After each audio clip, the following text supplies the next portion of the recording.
Hello and welcome to Agriculture Live. My name's Rebecca Shields. I'm one of the directors at Agricultural Recruitment Specialists. Now, don't go anywhere. You don't want to miss it. It's a great episode. We're diving deep into the industry in terms of the theme of increasing diversity within agriculture, which is obviously an essential topic for the future of our industry. If you've got any questions or comments, please post them in the chat and we'll come to them when we can. So over to Kaye. Would you like to introduce yourself? Hey, good morning, Rebecca. Thanks so much. Yes, so I'm Kaye Hope. I'm the COO and co-founder here at Farmable. If you haven't heard of Farmable, Farmable is a farm management app built for growers globally and certainly used by quite a few over in the UK. So we can talk a little more about that later. Farmable started 6 years ago, so I was part of the founding team there. Before Farmable, Farmable is my second tech startup. So I had a tech startup before that in the 3D software space. And before that, I had an 8-year corporate career in the oil and gas space. I'm Canadian, proudly Canadian, and that kind of, I think, will weave into our conversation today because it's a really, I guess, dear to my heart how diverse Canada is. And now that I live abroad, I'm over in Norway. I really reflect fondly on how diverse Canada is, and that's kind of a big part of my roots. Okay. Yeah. Excellent. So how did you get into the agtech industry and why? Yeah, that's a great question. I didn't really, when I reflect on that, I mean, I didn't plan on it, but now that I'm here, I don't want to go anywhere else. And it feels like a really natural place for me to be. So I grew up in a city called Waterloo, which in itself is a tech hub. It's a place of innovation and entrepreneurship. So the tech part, feels really natural to me. And Waterloo is, a medium-sized city, and it's surrounded by farmland and small to medium-sized family farms. And my parents both grew up on a family farm. So I grew up in the city, of innovation, but, was the product of two people who grew up on family farms. A lot of my extended family still farm. Holidays were often, celebrated on a farm somewhere. So I have a deep respect for what farming means, for our society and how hardworking farmers are. So sitting at this intersection, it feels a lot like my family meeting, my passion for tech. It feels like a natural place for me to be, and I'm really proud to be here. Sounds like a perfect mix. So you currently work for Farmable. Tell us about Farmable. What does Farmable do? Yeah, so Farmable is a user-friendly farm management app. We're making it easy for growers, like many in the UK, to stay compliant. With certifications like Global Gap, Red Tractor. We basically make the work process around keeping a spray log or a product inventory log extremely simple. So we allow farms to basically automate, a lot of their administrative work and save them a lot of time. It's a low-cost product. So we actually have a generous freemium offering. You can basically download the app from your favorite app store and get started within a few minutes. And our premium features are only £100 per farm per year.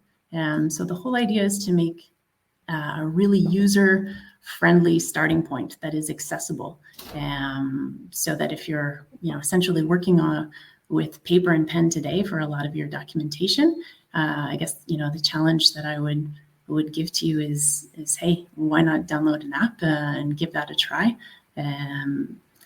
as a way of replacing a way of working that can be prone to errors and difficult to share.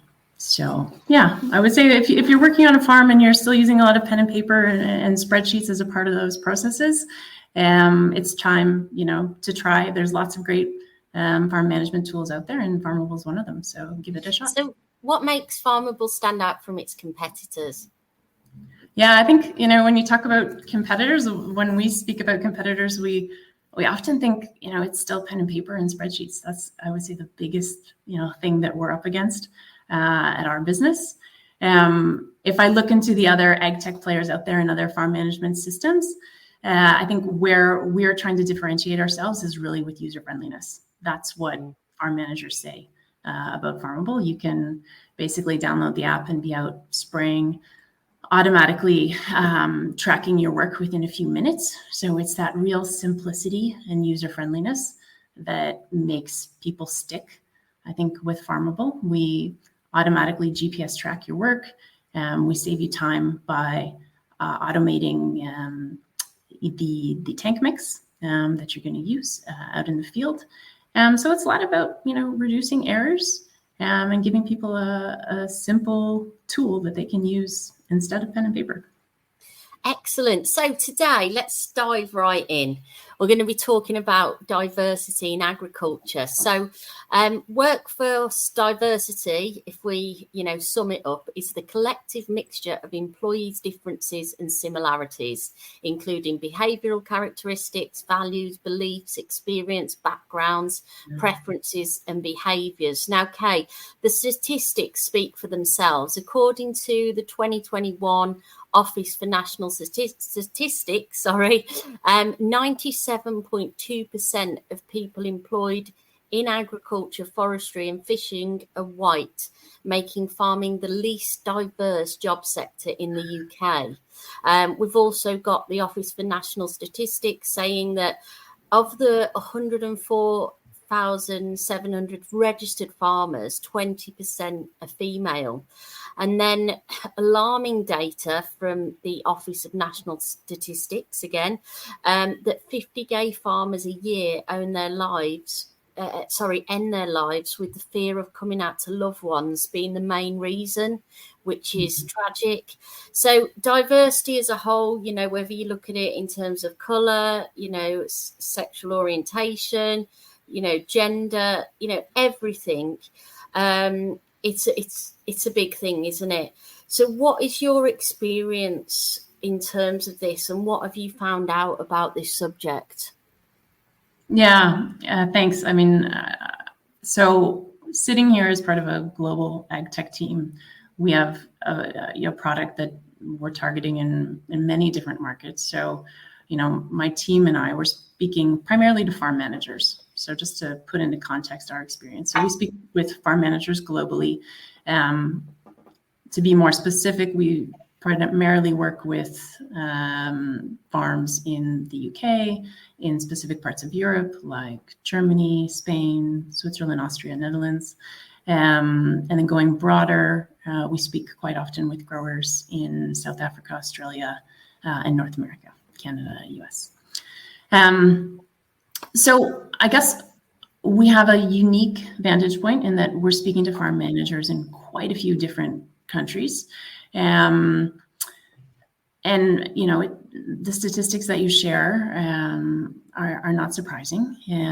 Certainly, a lot of our customers and a lot of the farm managers that we speak to are male.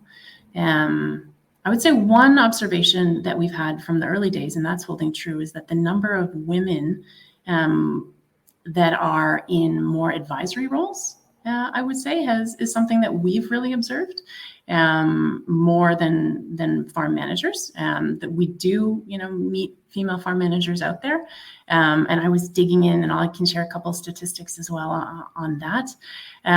But I think one interesting observation is that there's something about the advisory track that seems to appeal more, I think, to women in particular. So that's an interesting trend. Yeah, and you mentioned, around 20% of British farms, are owned by women. That still feels low, I think, when you look at numbers from Europe and even the US. So I was, doing a little bit of digging myself, and the US Census reports 36% of the producers are women. And EU farm managers, if we look at all of Europe, it's more around 32%. So we're more getting into the 30s. So the UK is a bit behind there. But one of the interesting articles I found, when learning all about diversity, and particularly with the UK, highlighted a woman named Holly Collins, who in the 1970s, had applied to go to the Royal Agricultural College, and even in the 1970s, which isn't that long ago, No. she wasn't admitted. So when you think about it, I mean, if 50 years ago you couldn't even get into agricultural school, and now 20%, are farms approximately, and I'm sure growing, are owned by women or led by women. I mean, that is something. That's something to celebrate, because these things take a generation or two. This takes time, right? So go on. I was just going to say, so why do you think there is a lack of diversity in agriculture? Yeah, I mean, I don't know that there's an industry with a harder starting point. Even when you think about it, I mean, there's two main things that come to my mind here on how this is such a challenge for farming. And I think the first is, I mean, it's more about history, really, is that, when it comes to land, leadership on farm, right, is so typically connected to who owns that farm, right? And land ownership is what it is. We're not going to change that. The wealth is, distributed the way it is. So that's just the reality. But I think it also comes back to a really big part here is that, I mean, farming is a rural activity, right? And rural communities, just looking at statistics, no matter what country we talk about, Canada, UK, I mean, they are less diverse. It is harder to attract, visual minorities into rural communities as opposed to cities. As a proud Canadian, one statistic that, often gets quoted is Toronto, the biggest city, in Canada. When people say, what does it mean to be Canadian? I mean, if you're in Toronto, the number of visual minorities is 56%, of the population. So more people in Toronto, don't look like me, than do look like me, right? So, but that's the city. And then even in a country like Canada that is, pretty well known for managing its diversity, as soon as you go into, the rural communities where my parents grew up, for example, I mean, we're talking about maybe somewhere between 5 and 15%, visual minorities. So I think there's also something around expectations here, on that. If we're expecting farming, to have the same level of diversity as, cities, like a business that's, in an urban area, that's probably unfair, right? There just isn't the same pool of talent to pull for in rural communities. I was going to say, because with geography, rural parts of the country are less diverse. Yeah.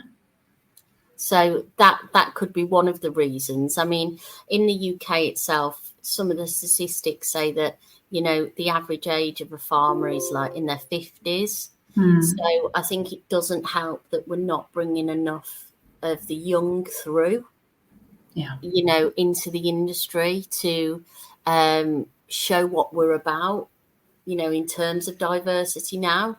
Yeah. Would you agree with that? Fully agree. And I think maybe that's something that will probably be a bit of a reoccurring theme here this morning, but it's, how, the root cause there is how are we going to make agriculture, a really exciting industry to be a part of, Yes. for everybody, right? Yes. The young, the visual minorities, everybody, right? Yeah. We need to create a magnet, that pulls people in. So in terms of females that are considering agriculture as a career, do you think working hours are to blame? Is it that there isn't, much of an opportunity for flexible working or the 4-day week, say, especially for working mums? Could that be a big reason?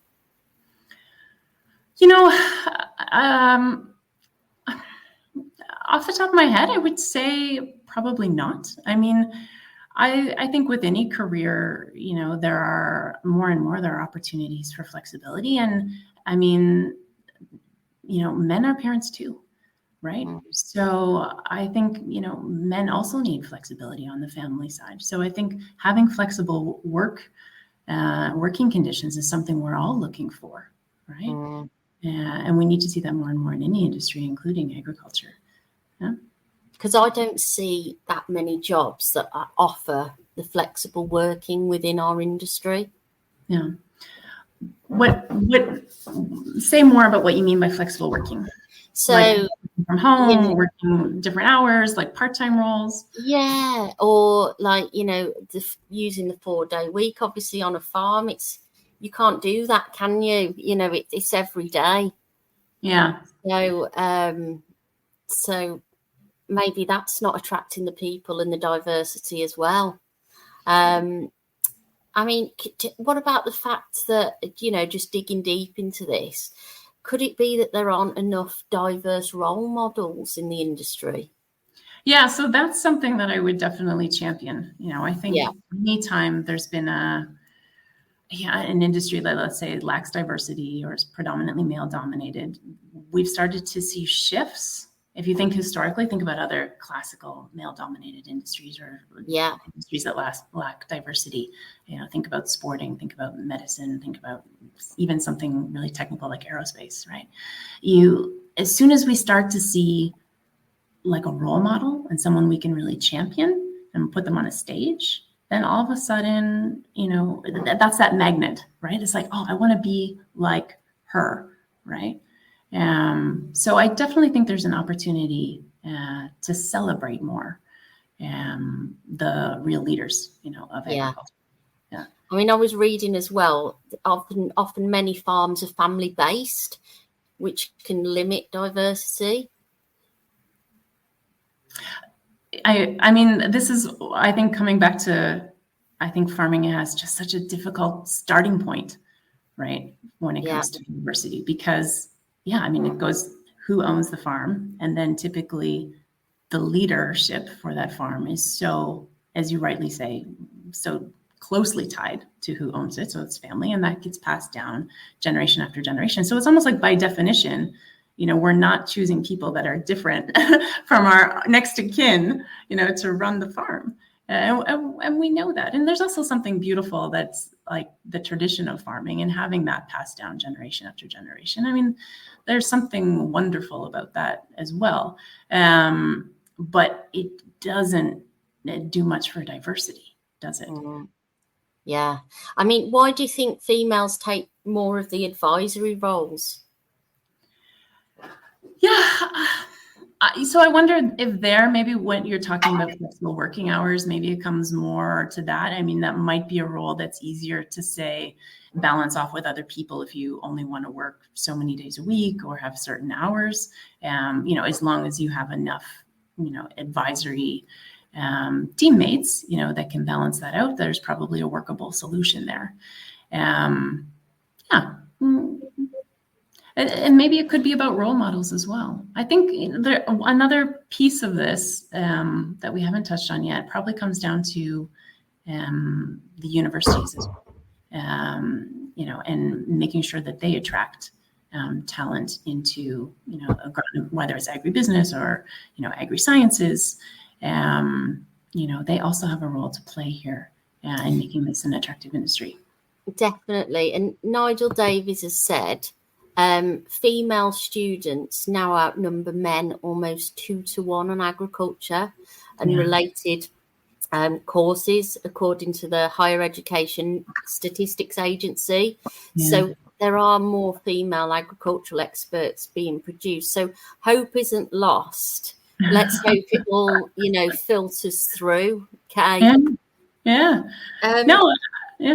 So, why is it important that companies make diversity and inclusion a priority within their businesses? Yeah, I mean, this comes back, this is business basics, isn't it? I mean, what's the number one priority of a business? I mean, it's to basically generate return on the investment of the shareholders, right? And we know there's so many studies now that point to diversity, in a team, leading to the increased performance of that team. So for me, I mean, my standpoint on this is it's much less about why and more about how. I think there's a lot of evidence that points to diversity being essential for business performance. I'll give you maybe one often quoted fact from the startup world. BCG did a study not too long ago, and they looked at women-led startups across 350 different startups, and the female-led teams, they delivered 2 times the revenue per dollar of capital invested, over male-led teams. So it's not a secret. We know, having women in the workforce, delivers business results. So I think there's no doubt, that this is the right thing to do for business. I think the tricky part is just how do you implement it, and particularly in agriculture, it's not that easy. Something I've said before is that agriculture needs to be taught in schools. So it's in rural areas, it's in urban areas, because if it's part of the curriculum, it will reach a wider audience, of future career takers as well. That's a fantastic point.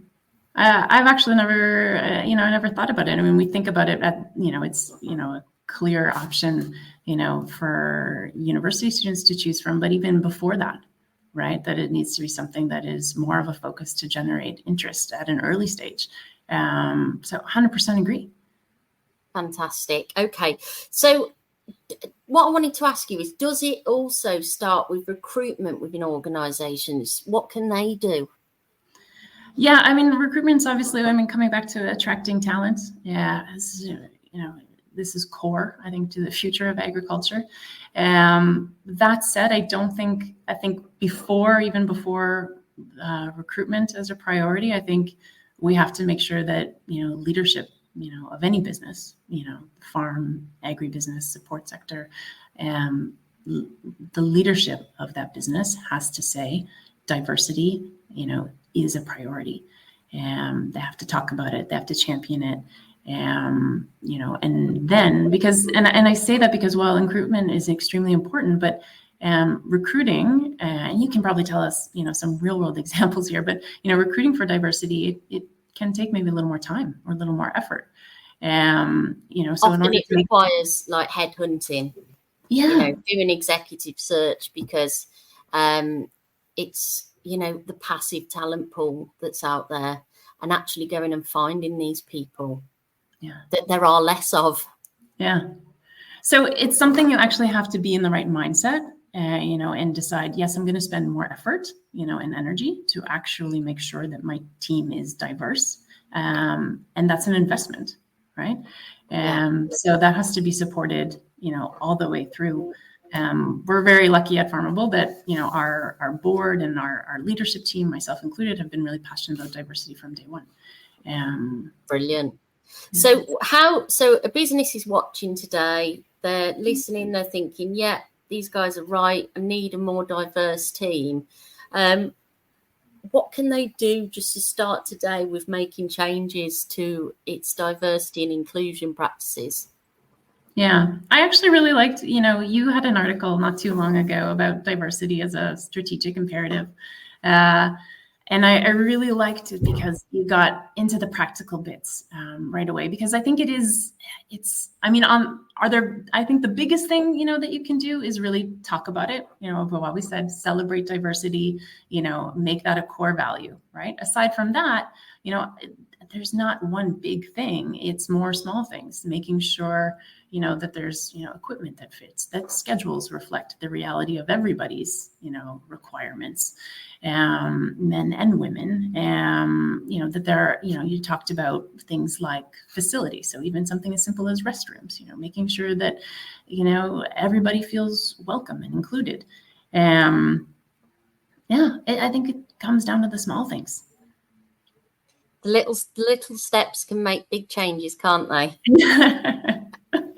So a question that I always ask all of my guests is, what do you think, aside from this, is going to be the biggest issue for agriculture going forward? Oh God, I mean, there's so many things that we could talk about there, right? I mean, agriculture is really hard, and there are some, very big challenges that agriculture faces. So I mean, everything from, market conditions, to changing compliance around food safety and climate change. And not to mention, I mean, technology, adopting technology in the best possible way. These are big challenges for this industry. But I think, the bottom line for all of that is that if we're going to successfully navigate these kind of big global challenges in this industry, we need talented people. So I think it comes back to how do we make this an attractive industry? So that we get, new talent in, diverse talent in, to solve those problems. Because it is a great industry to be in, isn't it, Kaye? It's amazing. I'm so glad that I ended up here. I mean, it's so impactful, and I think that's a message that we need to, maybe we need maybe to rebrand or really to market more about just how impactful and important, this industry is. And I know a lot of young people out there, they really want to be a part of something meaningful. And agriculture is absolutely the place to be. We all need to eat, and we all need to find a way, to grow food for the planet, in a sustainable way. So, I mean, what could be more impactful than that? It's great. It's great, Kaye. So what a great discussion. Thank you. I've really, really enjoyed it. And you've definitely highlighted some things for us all to consider going forward. Thank you, everybody, for watching and listening. Thank you again, Kaye. Keep following us. We've got some great new discussions coming up. If you have got an interesting topic in agriculture or farming that you would like to talk about, please get in contact with me via Agricultural Recruitment Specialist, which is www.agrirs.com. And if you would like to hear more on new issues and topics within the industry, you can follow us on various channels, including Spotify, YouTube, Apple Podcasts. Just look up Agriculture Live. So thank you so much for joining us. Kaye, would you like to end? Yeah, just, that it was a pleasure to be here. And for anybody listening, if you are looking to have a chat either on, how to recruit for diversity within, the agtech space, that's something that I'm passionate about and working towards and have, some experience in. So please, reach out and connect with me. And, in the same light, if you're working on a farm or connected to a farm, that is trying to decide how to move forward with technology, you're looking for a user-friendly solution for farm management, you can download the app and connect with me on LinkedIn. I'm really happy to talk. Thanks, Kaye. I really appreciate you being here today. Likewise. Thank you, Rebecca.